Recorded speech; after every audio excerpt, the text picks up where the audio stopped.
Welcome to the Coffee House, where we discuss board games, miniatures, and painting them, not necessarily in that order. If any of those things appeal to you and you haven't already, please consider subscribing down below and give the video a like.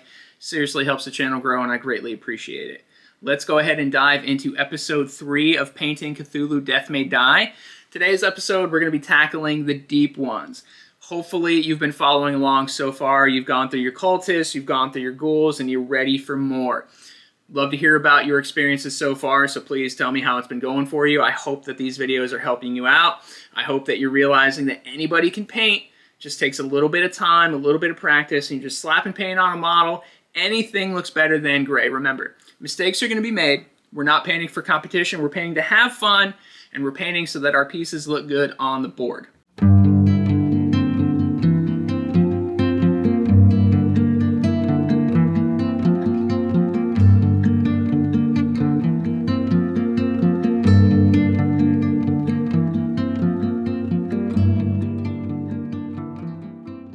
So as I mentioned, today we're tackling the deep ones. Obviously, you clicked on the video, you know what's up. A couple things I want to make note of, primarily just one thing actually. We're going to be working on a technique that is called wet blending. It sounds scary. If you've been watching painting videos, sometimes it looks scary. It's really not. Basically, all that means, and I'm going to walk you through it, is while one cone of paint is still wet, you're going to take another color, another coat of paint, and you're just going to mix them together. You're just going to slide over it. You'll see it's easy. It's not scary. You got to move a little quickly before your paint dries, but other than that, you'll be able to handle it. Another thing to make note of, today we're going to dabble in washes just a little bit. If you've done any painting before, you've probably already dabbled in them. Again, super easy tool that's going to help us bring an extra dimension to our pieces. We're also going to do a little bit of dry brushing. I'm going to take you through what that is, how that goes. Again, super simple techniques. I'm keeping this painting series about as simple as I possibly can while still making your models look good. If you have any questions, if you're having any trouble, please let me know. I'll be happy to help out as best as I can. Now, without further ado, let's go ahead and get into it. Alright guys, here we go with our nicely primed model in that matte glacier gray that I've been using. So we're going to start with his shell.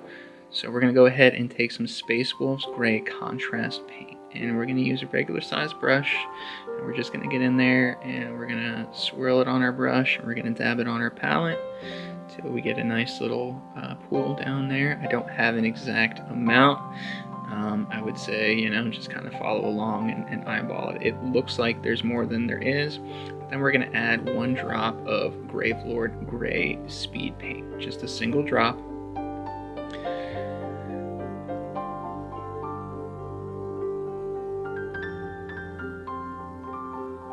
Boop.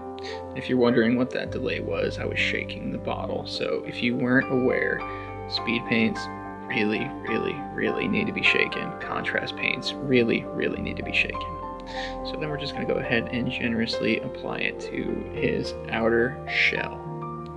We're going to be pretty liberal with this. We're not going to be super careful. We're going to make sure that it is pooling nicely because we want to get full coverage. We're not really worrying about any kind of running or excess pooling because fortunately this model is incredibly textured. There's a lot of crevices and cracks and places for the paint to go without standing out and looking weird. So you want to make sure you get the sides, the back. It almost looks like he's wearing a jacket, doesn't it? The way that the back is, but we're going to go ahead and we're going to cover it with that paint concoction. Make sure we get a nice heavy coat there.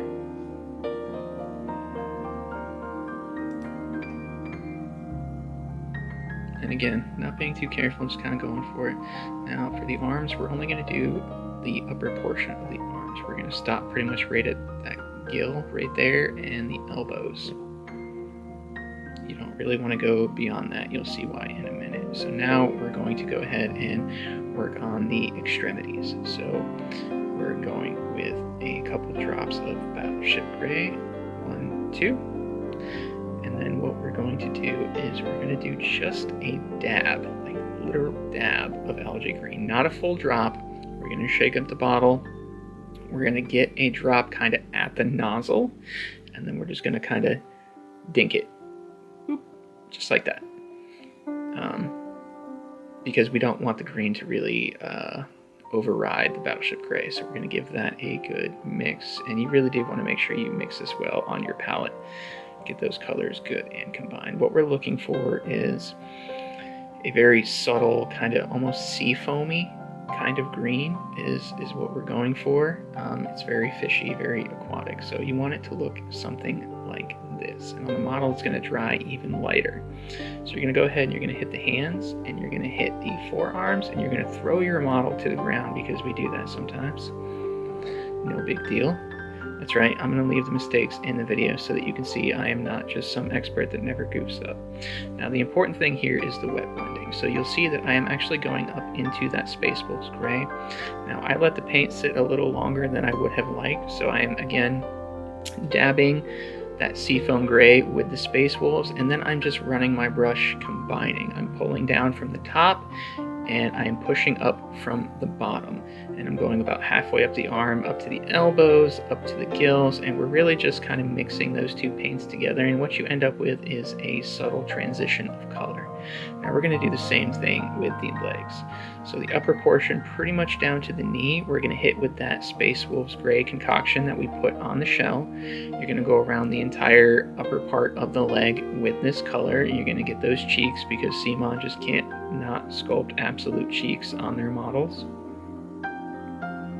Make sure that's nice and covered, and then we're going to go down and we're going to hit the feet with that green color, and my camera is going to go out of focus for a minute, but not to worry. And we're going to do the same thing that we did on the arms. So we're going to drag that green up into the gray, and we're going to pull that gray down into the green. Now these paints should still be wet, so they're going to gradually mix and create that smooth transition of colors. That way you don't have that hard, kind of shocking separation of color.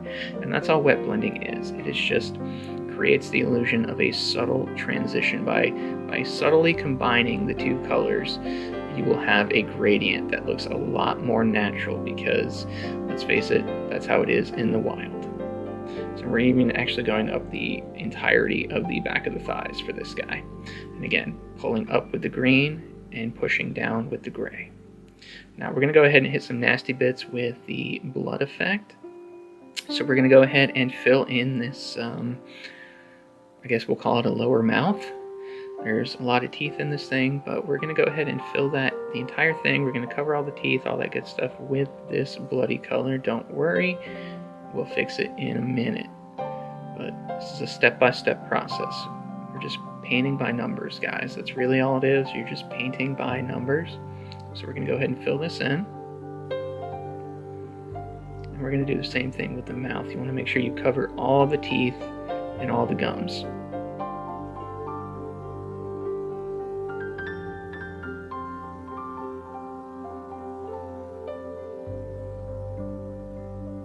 Now this part is going to require something of a steady hand, so kind of all over his body and key parts he's got gills, or what look like gills. I'm interpreting them as gills. And what you're going to do is you're going to take a fine tip brush with that same blood, and you're just going to run it along the interior of the gills. You don't have to be super accurate, you don't have to be dead on. The blood effect does tend to pool and lighten in certain areas on its own. If you get the tip of that brush inside those gills, it's going to work wonders. Don't worry, if you go outside the lines, it's going to be hardly noticeable, and in some cases will even add to the effect. Now, some of these Deep One models are more detailed than others in terms of how the sculpting came through in the mold. You're going to want to get inside of these, the forearm divot here.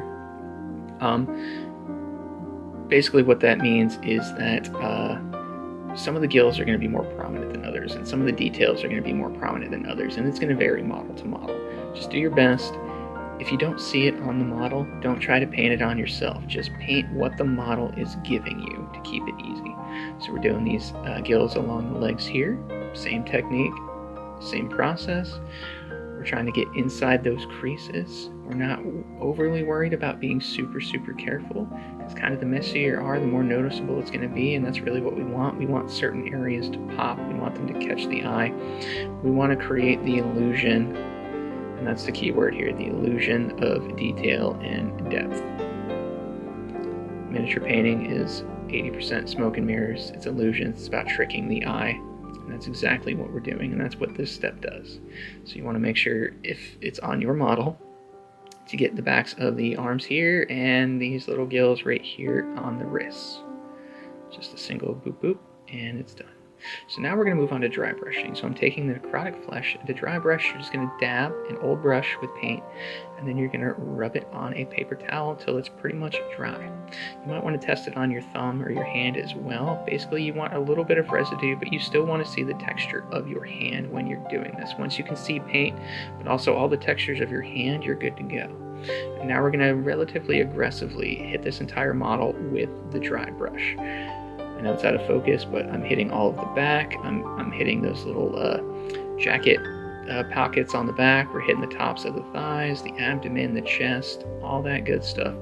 Everything that we painted with that Space Wolves gray mix, the shell, the carapace, if you will, we're hitting it with that dry brush. Now we're going to go ahead and take a dark wash. And everything that we just dry brushed, that entire shell, we are now going to hit it with that dark wash. This is going to serve two purposes. First, it's going to dull a little bit of that necrotic flesh that we just dried off, or dry brushed on, I should say. And in addition to that, it's going to help more seamlessly blend the transition of color while making the finer details and the ridges and nooks and crannies really, really pop. Overall, it's just going to make it look more natural, which is what we're going for. So again, that entire shell. Now be careful, you don't want to get into the gills with the wash. So don't absolutely saturate your blood with the wash. Whoops. Don't overly saturate your brush with the wash. Again, I'm leaving in these mistakes. So we're going to take some ancient stone acrylic, and we're just going to go ahead and hit all the little toothy bits, the little jaggedy bits. He's got some on his shoulder blades right here. So we're just going to go ahead, and it's just a gentle line, just pop just enough to get a little bit of paint on there. Let the paint do the work, let the brush do the work.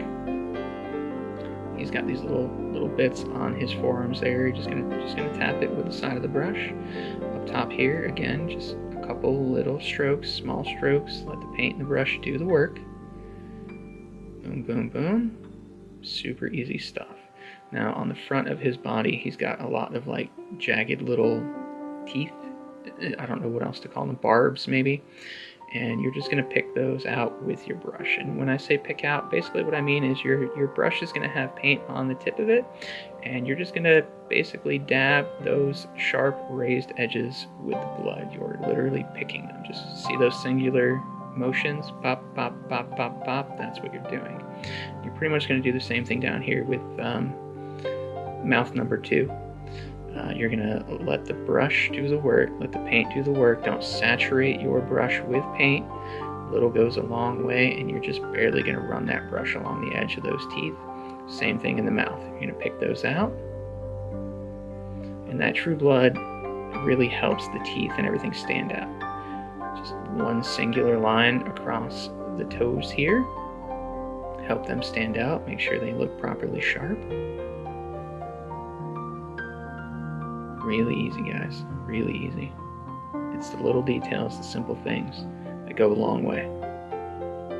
We're going to take some pure red acrylic, and if you watch the ghoul video, much like the ghouls, these guys have nice little sculpted eyes. So you're going to take a little bit of that red on the tip of your brush, and you're just going to tap it. Pop, pop, pop, to get a nice opaque coloring. Boom. Same thing on the other side. A little bit of paint, just basically dabbing that. Then you're going to take the matte black acrylic, and we're going to black the base and the rim. And if you were following along, your end result should look something like this. I'm really happy with the wet blending transition effect of the extremities into that carapace. I think it really stands out along with those gills. And that's going to do it for this week's video of our painting series of Cthulhu Death May Die. Thank you so much for watching. Genuinely appreciate it. Shout out to my patrons, especially my top tiers, Tyler, Dan, Steven, and JB. You guys are rock stars. You keep me going. Genuinely appreciate all the support. If you're painting along with me, if you're having fun, If you're doing things you never thought you were going to do before, you're enjoying all this stuff, please consider taking a look at the Patreon. For about the price of a cup of coffee every month, you can support me and the channel and help me grow. And I sincerely appreciate every single one of you, no matter how small, no matter how big. You guys are rock stars, and I love it. That's going to do it for this week's video. We're going to step away until next week. Next week, I will see you. Now, I'm not sure exactly which model I want to tackle next. I'm leaning towards the fire vampires, but we'll see. Stay tuned for next week to find out, and we'll continue cranking through Death May Die. Thanks for watching, guys.